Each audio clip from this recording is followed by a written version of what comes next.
Hi guys, my name is Theophilus and welcome back right now to another episode of the Pest Experience Show. We have been talking about different pests and the solutions that is involved in getting rid of different pests in every apartment and every process and all those kind of stuff right now. So without further ado, my name is Theophilus and right now this is the Pest Experience Show. Okay, so welcome back, welcome. This is a really fantastic topic. I got a lot of questions on German cockroaches, like how do I control German cockroaches? As a pest control operator or even as an homeowner, how do I control them?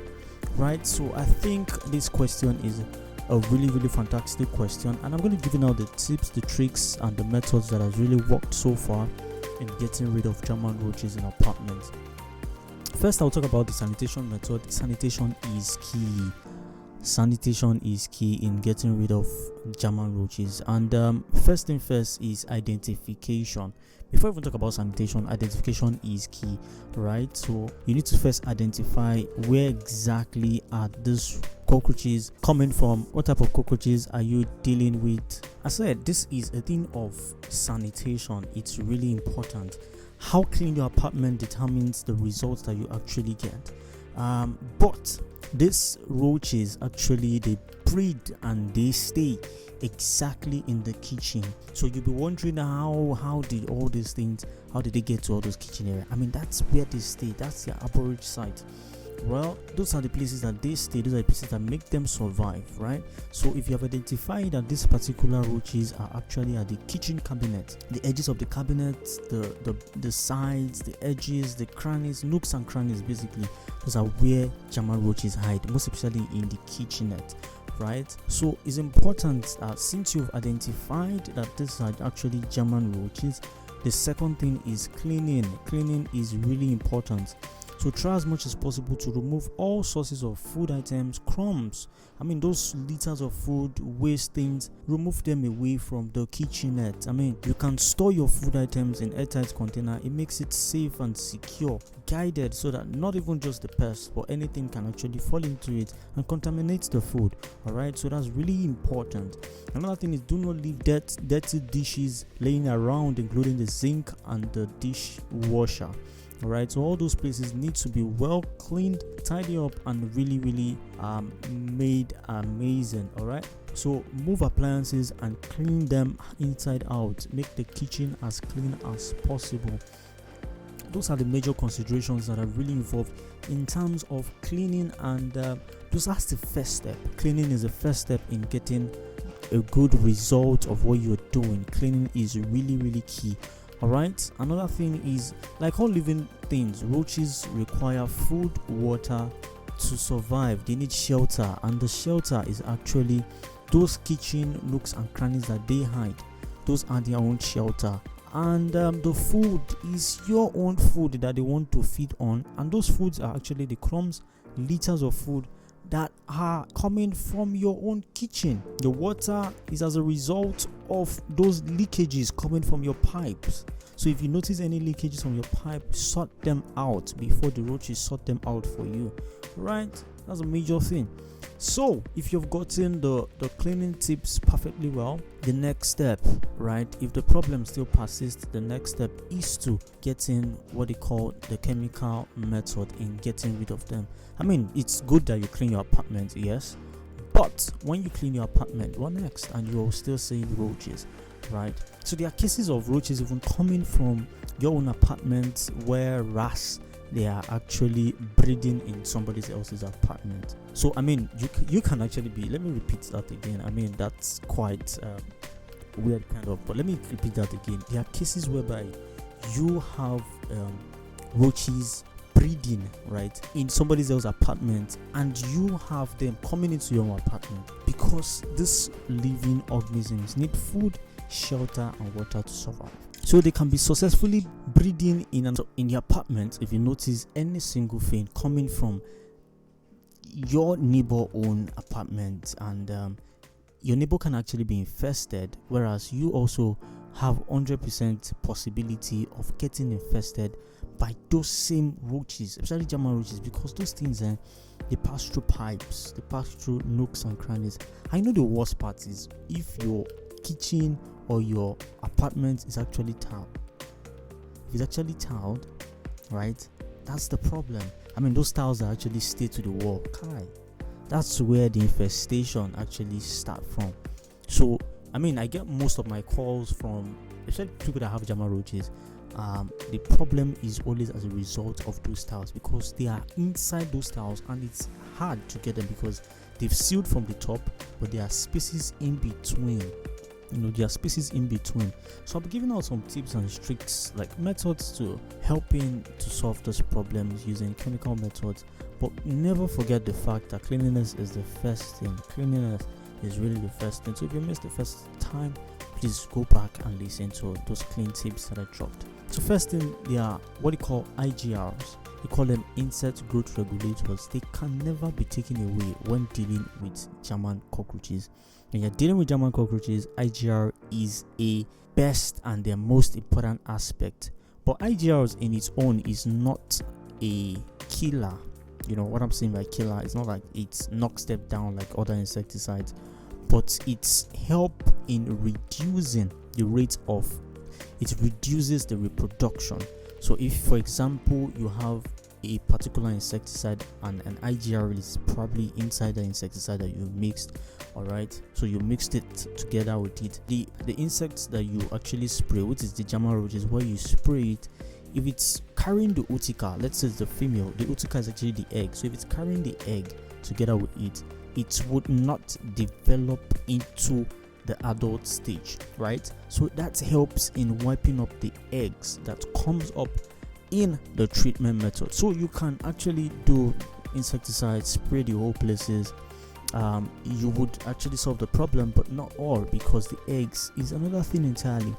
And in one utica, there are about over 240 eggs in the utica for the whole year. All right, so it's really important that the utica is being dealt with. But you can actually check the amount of eggs from the utica. I'm not really certain about it, but they carry a lot of eggs together with it. In one utica, it's like an infestation over 1,000.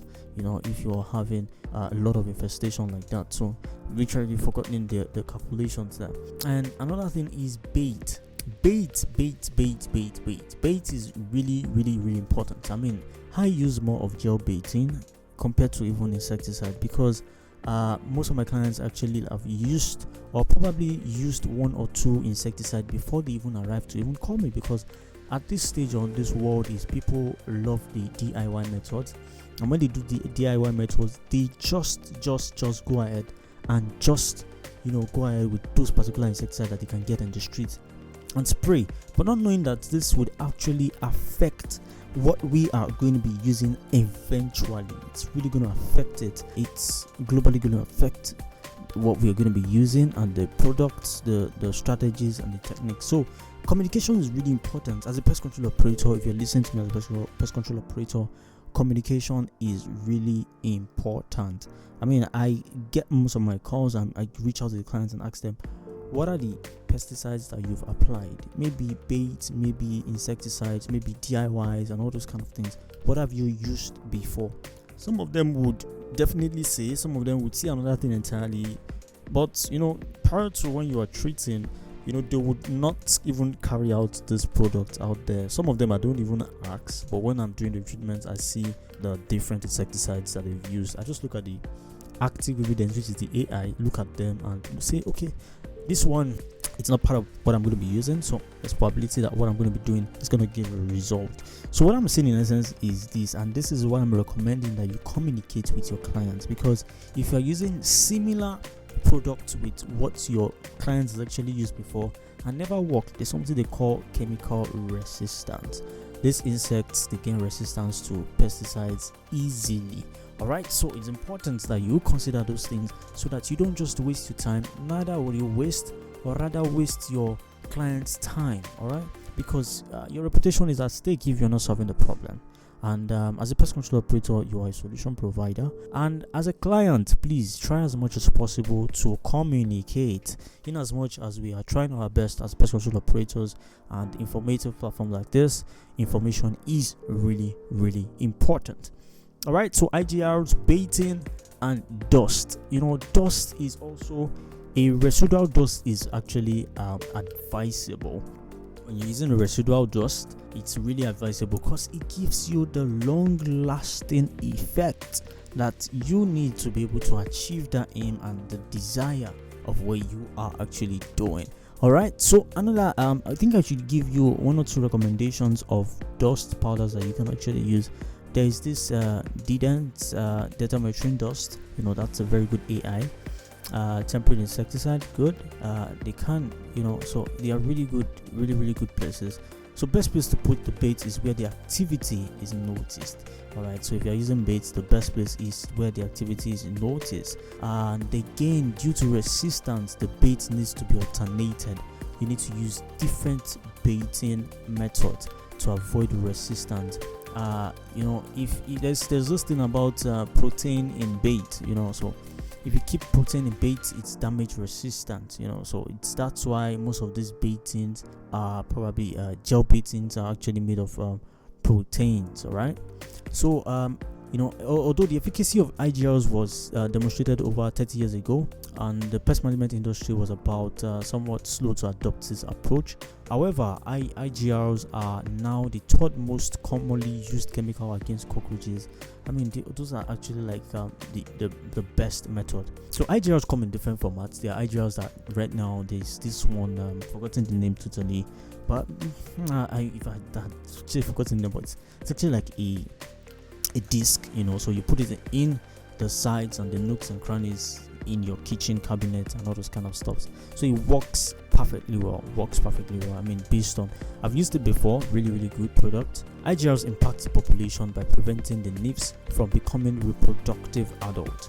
Spontaneous abortion of the ootica by gravid cockroaches, which is actually the pregnant cockroaches, females, due to the presence of the juvenile hormone, is an added benefit of the treatment. So when used in conjunction with bait, IGRs can be very helpful, as females without ootica will leave the arborage to feed. So gravid females tend to remain in the arborage and they feed less. So IGR is really important in getting rid of German roaches.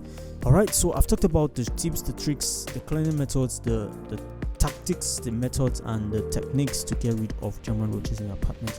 I really hope this helps. My name is Shofovala Theophilus, and you are now listening to your number 1 online radio station, Insight Radio, and this is the Pest Experience Show. Peace.